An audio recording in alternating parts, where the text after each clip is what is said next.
ये सीतापुर की एक दुखद और गंभीर घटना है। एक किसान की गला रेत कर हत्या कर दी गई और उसका शव नाले में मिला। घटनास्थल पर चाकू और टार्च का मिलना महत्वपूर्ण सुराग हो सकता है। ये देखकर संतोषजनक है कि पुलिस ने शव को कब्जे में लेकर पोस्टमार्टम के लिए भेज दिया है और आगे की कार्रवाई कर रही है। पोस्टमार्टम रिपोर्ट और घटनास्थल से मिले सबूतों की जांच से हत्या के कारणों और हत्यारे तक पहुंचने में मदद मिलेगी। आशा है कि पुलिस इस मामले की गहनता से जांच करेगी और जल्द ही सच्चाई सामने लाएगी। उपद्रवियों पर सीएम योगी का सख्त रुख। बरेली समेत उत्तर प्रदेश के कई जिलों में हुई घटनाओं के बाद मुख्यमंत्री योगी आदित्यनाथ ने पुलिस और प्रशासन के अफसरों के साथ वीडियो कॉन्फ्रेंसिंग में सख्त निर्देश दिए हैं।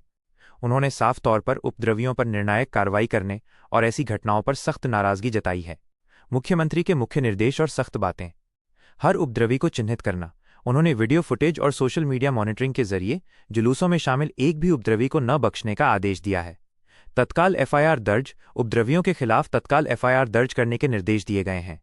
आर्थिक चोट पहुंचाने का निर्देश। आयोजकों और मास्टरमाइंड की पहचान कर उनकी संपत्ति तक की जांच और उन पर सख्त आर्थिक कार्रवाई करने को कहा गया है। यही सही समय है। सीएम योगी ने अधिकारियों से कहा कि कार्रवाई के लिए किसी और समय का इंतजार न करें, यही समय है, सही समय है। उन्होंने कहा कि दशहरा बुराई और आतंक के दहन का पर्व है और उपद्रवियों पर ऐसी कार्रवाई हो कि वे दोबारा अराजकता फैलाने की हिम्मत न कर सकें। माहौल खराब करने की साजिश। उन्होंने इन घटनाओं को प्रदेश का माहौल खराब करने की साजिश बताया है। बरेली में शुक्रवार को हुए बवाल के बाद पुलिस ने शनिवार को मौलाना तौकीर रजा खां समेत 8 आरोपियों को गिरफ्तार किया है। मौलाना तौकीर रजा खां पर बलवा कराने का आरोप लगाया गया है। पुलिस ने इस घटना के संबंध में अलग अलग थानों में 10 मुकदमे दर्ज किए। को फैलने से रोकने के लिए जिले में 48 घंटे के लिए इंटरनेट सेवा बंद करने के आदेश जारी किए गए हैं। घटना की पृष्ठभूमि, कॉन्टेक्स्ट ऑफ द इंसिडेंट। ये बवाल आई लव मोहम्मद अभियान के समर्थन में मौलाना तौकीर रजा खां के आह्वान पर जुमे की नमाज के बाद हुए विरोध प्रदर्शन के हिंसक हो जाने से हुआ। मौलाना तौकीर रजा खां, जो इत्तेहाद मिल्लत काउंसिल आईएमसी के प्रमुख हैं, को मुख्य आरोपी बनाया गया है। प्रदर्शन। कानपुर में आई लव मोहम्मद लिखे बोर्ड को लेकर दर्ज हुए एक मुकदमे के विरोध में ये प्रदर्शन बुलाया गया था। हिंसा। प्रदर्शनकारियों और पुलिस के बीच टकराव हुआ, जिसके दौरान पत्थरबाजी और वाहनों में तोड़फोड़ हुई। पुलिस कार्रवाई। पुलिस ने बल प्रयोग किया और मौलाना तौकीर रजा खां को गिरफ्तार कर 14 दिन की न्यायिक हिरासत में भेजा गया है। प्रभाव। हिंसा में पुलिसकर्मी भी घायल हुए हैं। प्रशासन ने शांति व्यवस्था बनाए रखने के लिए ये कदम उठाया है। बुंदेलखंड एक्सप्रेसवे पर हमीरपुर जिले के जरिया थाना क्षेत्र में शनिवार दोपहर तेज रफ्तार स्कॉर्पियो कार के अनियंत्रित होकर पलटने से छत्तीसगढ़ के मां बेटे की मौके पर ही मौत हो गई। मृतकों की पहचान छत्तीसगढ़ के कोरबा निवासी तलविंदर सिंह बाजवा 32 वर्ष और उनकी मां रूपरानी बाजवा 57 वर्ष के रूप में हुई है। वे चित्रकूट से पंजाब के गुरदासपुर जा रहे थे। यह घटना उत्तर प्रदेश के रामपुर जिले में हुई, जहां गोरखपुर में दीपक गुप्ता हत्याकांड के मुख्य आरोपी को एसटीएफ स्पेशल टास्क फोर्स ने एक मुठभेड़ में मार गिराया। मारे गए आरोपी की पहचान जुबैर उर्फ कालिया के रूप में हुई है, जो 1 लाख रुपए का इनामी था और गो तस्करी सहित कई गंभीर आपराधिक मामलों में वांछित था। यह मुठभेड़ रामपुर के गंज थाना क्षेत्र में हुई। मुठभेड़ के दौरान हुई फायरिंग में उप निरीक्षक राहुल जादौन और सिपाही संदीप कुमार सहित 2 पुलिसकर्मी घायल हो गए, जिनका इलाज चल रहा है। जुबैर को गंभीर हालत में अस्पताल ले जाया गया, जहां इलाज के दौरान उसकी मौत हो गई। दीपक गुप्ता हत्याकांड। दीपक गुप्ता एक नीट की तैयारी कर रहा छात्र था, जिसकी हत्या 16 सितंबर को गोरखपुर के पिपराइच इलाके में पशु तस्करों को रोकने की कोशिश के दौरान हुई थी। जुबैर इस मामले में मुख्य आरोपी था। यह कार्रवाई मुख्यमंत्री योगी आदित्यनाथ द्वारा मामले में कड़ी कार्रवाई के निर्देश दिए जाने के बाद हुई है। अलीगढ़ में टीवीएस बाइक शोरूम के संचालक 25 वर्षीय अभिषेक गुप्ता की रोरावर क्षेत्र में खेरेश्वर चौराहा पर गोली मारकर हत्या कर दी गई। वारदात का समय शुक्रवार रात करीब 9:30 बजे। घटनास्थल खेरेश्वर चौराहा, जब वो अपने गांव कचौरा सिकंदराराऊ हाथरस जाने के लिए रोडवेज बस में चढ़ रहे थे। हमलावर। बाइक सवार 2 हमलावर। हत्या का तरीका। हमलावरों ने अभिषेक गुप्ता को चेहरे पर गोली मारकर भाग गए। मीडिया रिपोर्ट्स के अनुसार अभिषेक गुप्ता अपने पिता नीरज गुप्ता और चचेरे भाई जीतू के साथ थे। गंभीर रूप से घायल अभिषेक को अस्पताल ले जाया गया, जहां डॉक्टरों ने उन्हें मृत घोषित कर दिया। हत्या के आरोप और जांच। अभिषेक के परिवार वालों ने हत्या का आरोप शकुन पांडे और उनके पति अशोक पांडे पर लगाया है। रिपोर्ट्स में यह भी सामने आया है कि मृतक के पिता ने हिंदू महासभा की राष्ट्र महासचिव शकुन पांडे और उनके पति पर हत्या का आरोप लगाया है और उनका दावा है कि इन दोनों का अभिषेक से पहले मेल जोल था, लेकिन बाद में मतभेद हो गया। पुलिस ने मामला दर्ज कर लिया है और हमलावरों की तलाश में आसपास के सीसीटीवी फुटेज की जांच सहित जांच शुरू कर दी है। उत्तर प्रदेश के मुख्यमंत्री योगी आदित्यनाथ ने बहराइच के भेड़िया प्रभावित क्षेत्रों का हवाई सर्वेक्षण किया। उन्होंने प्रभावित परिवारों से मुलाकात की और उन्हें राहत किट भी प्रदान की। सबसे महत्वपूर्ण निर्देश ये दिया गया है कि वन विभाग की टीम पहले भेड़ियों को पकड़ने की कोशिश करे, लेकिन यदि वे पकड़ में न आए तो जनता की सुरक्षा सुनिश्चित करने के लिए उन्हें गोली मारने शूट एट साइट की कार्रवाई की जाए। इसके अलावा उन्होंने भेड़िया हमले में मृतकों के परिजनों को 5 लाख रुपये और घायलों को 50,000 रुपये की आर्थिक सहायता देने की भी घोषणा की है। उन्होंने प्रभावित परिवारों को पक्के आवास और घर में दरवाजे लगवाने के भी निर्देश दिए हैं। ये कदम क्षेत्र में लगातार हो रहे भेड़ियों के आतंक और लोगों में व्याप्त दहशत को देखते हुए उठाया गया है।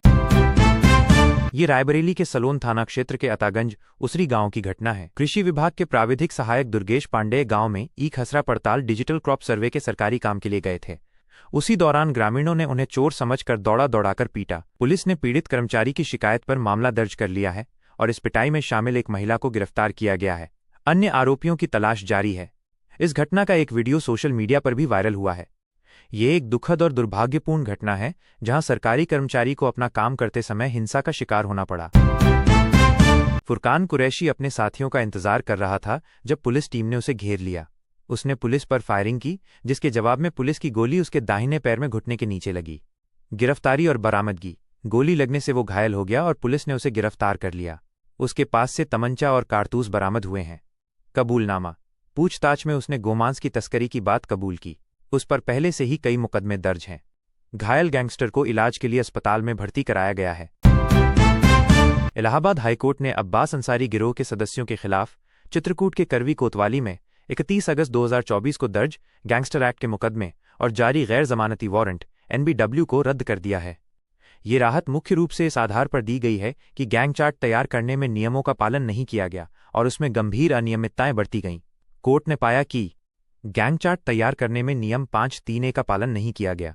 पुलिस और प्रशासनिक अधिकारियों की संयुक्त बैठक में लोक व्यवस्था भंग करने पर विस्तृत ब्यौरे के साथ चर्चा नहीं की गई, बल्कि केवल औपचारिकता की गई थी।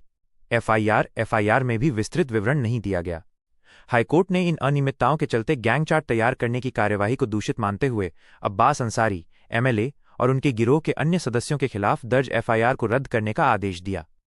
ये मामला चित्रकूट जेल में अब्बास अंसारी से उनकी पत्नी निखत बानो की अवैध मुलाकात के बाद दर्ज हुआ था। अब्बास अंसारी के साथ शहबाज आलम खान, नवनीत सचान, फराज खान और नियाज अंसारी भी इस FIR को रद्द करने की मांग को लेकर याचिका दायर करने वालों में शामिल थे। ये खबर उत्तर प्रदेश की राजधानी लखनऊ से संबंधित है। ठाकुरगंज इलाके की एक कॉलोनी में आधी रात को AK-47 जैसी राइफल लिए 3 युवकों के टॉर्च जलाकर घरों में झांकने का वीडियो वायरल हुआ था, जिससे इलाके में दहशत फैल गई थी।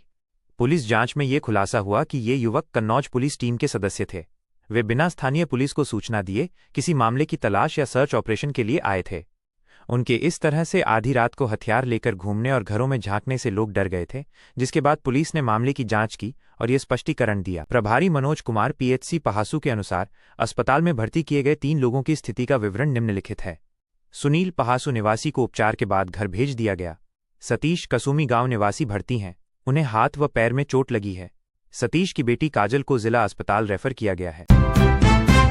कांग्रेस सांसद इमरान मसूद ने सहारनपुर में आई लव मोहम्मद विवाद और बरेली की घटना पर बयान दिया, जिसमें उन्होंने निम्नलिखित मुख्य बातें कहीं। मोहब्बत हर मुसलमान के दिल में। उन्होंने कहा कि पैगंबर मोहम्मद साहब से मोहब्बत हर मुसलमान के दिल में है और इसे सड़कों पर तमाशा या उपद्रव करके दिखाने की कोई जरूरत नहीं है। उपद्रव करने वालों को चेताया। उन्होंने उपद्रव और हंगामा करने वालों को चेताया और कहा कि ऐसी हरकतें जायज़ नहीं हैं और ये समुदाय की छवि को खराब करती हैं। उन्होंने मौलानाओं से भी अपील की कि वे ऐसे तमाशे को रोकें। व्यक्तिगत भावना व्यक्त की। उन्होंने दोहराया कि मोहम्मद साहब से मोहब्बत उनकी जिंदगी का मकसद है और वो आई लव मोहम्मद डंके की चोट पर कहते हैं, लेकिन सच्ची मोहब्बत उनके उसूलों और आदर्शों पर चलने में है, न कि सड़कों पर प्रदर्शन करने में। आई लव बुलडोजर पोस्टरों पर सवाल।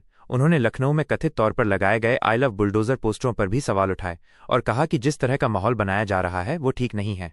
उन्होंने पुलिस की कार्रवाई और एकतरफा कार्रवाई पर भी टिप्पणी की। उत्तर प्रदेश के मुख्यमंत्री योगी आदित्यनाथ ने श्रावस्ती में एक जनसभा को संबोधित करते हुए ये सख्त चेतावनी दी है। उन्होंने हिंदू त्योहारों के दौरान शांति भंग करने की कोशिश करने वालों को चेताया है। उनके बयान के मुख्य बिंदु इस प्रकार हैं। महिलाओं और बच्चों को आगे करके हिंदू पर्वों पर व्यवधान डालने या माहौल खराब करने की कोशिश करने वालों को बख्शा नहीं जाएगा। उन्होंने ऐसे उपद्रवियों के खिलाफ कड़ी कार्रवाई की बात कही है। उन्होंने आई लव मोहम्मद के नाम पर हो रही तोड़फोड़ और अराजकता का जिक्र किया।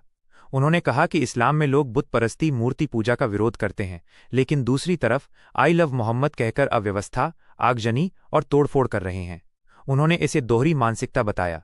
उन्होंने साफ किया कि किसी भी तरह की अराजकता या उपद्रव बर्दाश्त नहीं किया जाएगा और उत्तर प्रदेश अब उपद्रव की नहीं बल्कि उत्सव की भूमि बन गया है। ये टिप्पणी हाल ही में आई लव मोहम्मद के बैनर को लेकर कुछ स्थानों पर हुए प्रदर्शनों और कथित तौर पर हुई हिंसा और तोड़फोड़ की घटनाओं के संदर्भ में आई है। ये खबर आज शनिवार 27 सितंबर 2025 की है। शाहजहांपुर के निगोही थाना क्षेत्र में शनिवार तड़के पुलिस मुठभेड़ के बाद गोवंशीय पशुओं के मांस की तस्करी के आरोपी गैंगस्टर फुरकान कुरैशी को गिरफ्तार किया गया है। मुठभेड़: फुरकान कुरैशी अपने साथियों का इंतजार कर रहा था जब पुलिस टीम ने उसे घेर लिया। उसने पुलिस पर फायरिंग की, जिसके जवाब में पुलिस की गोली उसके दाहिने पैर में घुटने के नीचे लगी।